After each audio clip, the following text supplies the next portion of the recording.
नमस्कार मेरे प्यारे विद्यार्थियों। आप सबका हमारे अपने YouTube चैनल जेके एजुकेशन पर आप सबका स्वागत है। तो आज मैं आपके लिए लेकर आया हूं कक्षा 9 गणित उपचारात्मक शिक्षण कार्य पुस्तिका में से कार्यपत्रक 46, जिसका संपूर्ण सोल्व आज अपन देखने वाले हैं। तो वीडियो पर लास्ट तक बने रहिएगा और ज़्यादा से ज़्यादा विद्यार्थियों के अंदर आपको शेयर करना है और लाइक करना है। जितने भी नए विद्यार्थी चैनल से जुड़े वो चैनल को एक बार सब्सक्राइब जरूर करें। देखिएगा कार्यपत्रक 46। सबसे पहले विषय वस्तु पृष्ठीय क्षेत्रफल एवं आयतन यहाँ पर है और अधिगम बिंदु हो जाएगा विभिन्न त्रिविमीय आकृतियों की समझ। ठीक है, देखते हैं अपन आगे।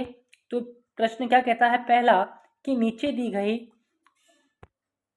तालिका में प्रत्येक आकार से मिलती जुलती हमारे चारों ओर दिखने वाली पांच पांच वस्तुओं के आपको नाम लिखने हैं। ठीक है, कौन सी किस प्रकार की आकृतियां यहाँ पर दी गई है, त्रिविमीय आकृतियां यहाँ पर दी गई है। तो नीचे दी गई तालिका में प्रत्येक आकार से मिलती जुलती हमारे चारों ओर दिखने वाली पांच पांच वस्तु के नाम आपको बताना है।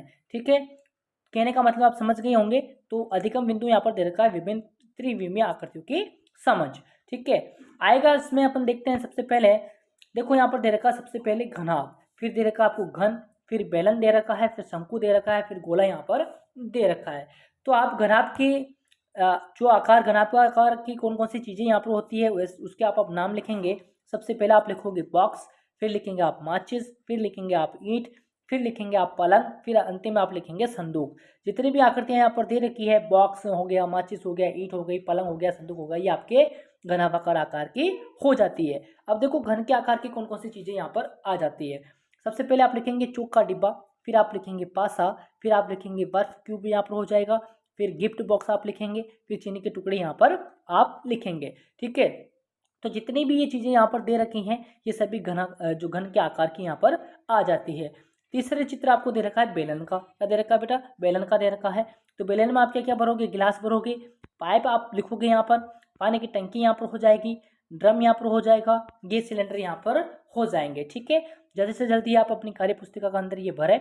और देखो यहाँ पर जो चौथा चित्र है आपके पास, यहाँ पर शंकु दे रखा है जो कि जोकर की टॉपिक के जैसा प्रतीत यहाँ पर होता है।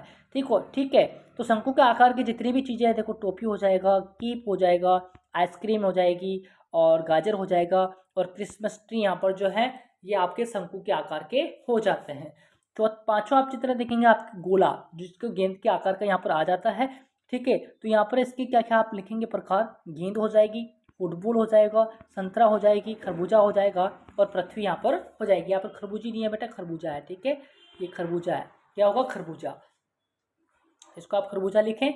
तो ये था अपना पहला प्रश्न। कुछ टाइम आपको मैं देता हूँ 1 मिनट का, जल्दी से जल्दी आप लिख लीजिए। देखो बॉक्स, माचिस, ईंट, पलंग और संदूक आप घनाभाकार में भरेंगे, और घन में आप क्या क्या लिखेंगे, चौका डिब्बा, पासा, बर्फ क्यूब, गिफ्ट बॉक्स, चीनी के टुकड़े, और बेलन में आप लिखेंगे गिलास, पाइप, पानी की टंकी, ड्रम, गैस सिलेंडर। ठीक है, शंकु में आप लिखेंगे टोपी, कीप, आइसक्रीम कोन, गाजर, क्रिसमस ट्री यहाँ पर आ जाएगा, और गोला में आप लिखेंगे गेंद, फुटबॉल, संतरा, तरबूजा और खरबूजा है ना, खरबूजा और पृथ्वी आप यहाँ पर आप लिखेंगे। देखते हैं अपना नेक्स्ट प्रश्न है। नेक्स्ट प्रश्न है दूसरा कि निम्नांकित परिस्थितियों को पढ़िए एवं पता लगाइए कि किन परिस्थितियों में आयतन और किन परिस्थितियों में क्षेत्रफल ज्ञात करना है। अपना उत्तर दिए गए स्थानों पर आप लिखिए। तो क्षेत्रफल आयतन के बारे में आपने पढ़ा होगा, तो आप आसानी से उत्तर दीजिएगा। देखो यहाँ पर पहला है कि कमरे की सभी दीवारों पर रंग करवाना है। आपको क्या करना है, कमरे की दीवारों पर रंग करवाना है। तो आप कमरे की दीवारों को क्या निकालेंगे, यहाँ पर एरिया निकालेंगे। क्या निकालेंगे, एरिया। तो यहाँ पर क्षेत्रफल सही आंसर रहेगा। दूसरा है कि डिब्बे में भरे जा सकने वाले द्रव की मात्रा यहाँ पर क्या हो जाएगी, यहाँ पर द्रव की मात्रा यहाँ पर पूछी है, तो यहाँ पर आयतन होगा बेटा। क्या होगा, आयतन। तो यहाँ पर आप आयतन लिखेंगे। तीसरा है कि एक दीवार को बनाने में ईंटों की संख्या ज्ञात करना। तो एक दीवार को बनाने में ईंटों की संख्या आपको ज्ञात करनी है। तो जो दीवार की लंबाई चौड़ाई क्या हो सकती है, उसका जो नाप होगा उसका आधार पर आप तो क्षेत्रफल निकालोगे ना, तो यहाँ पर क्षेत्रफल सही आंसर होगा। चौथा है कि किसी सिलेंडर में कितनी गैस भरी जा सकती है। तो ये आप आयतन के द्वारा पता लगा पाएंगे कि एक सिलेंडर में कितनी गैस भरी जा सकती है। पांचवा है कि किसी बर्तन में कितना दूध भरा जा सकता है। तो ये भी आयतन कहलाएगा ना, क्या कहलाएगा, आयतन।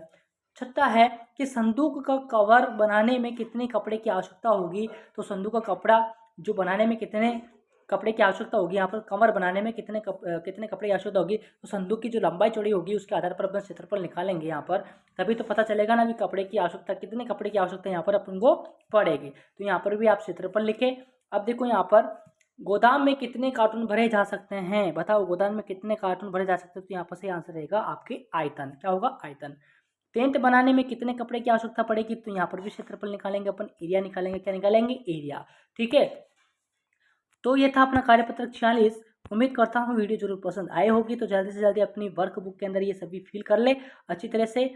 और पहले प्रश्न का उत्तर ये रहने वाले हैं, तो आप फिल जरूर करें, और दूसरे प्रश्न का उत्तर यहाँ पर ये रहने वाला है। धन्यवाद।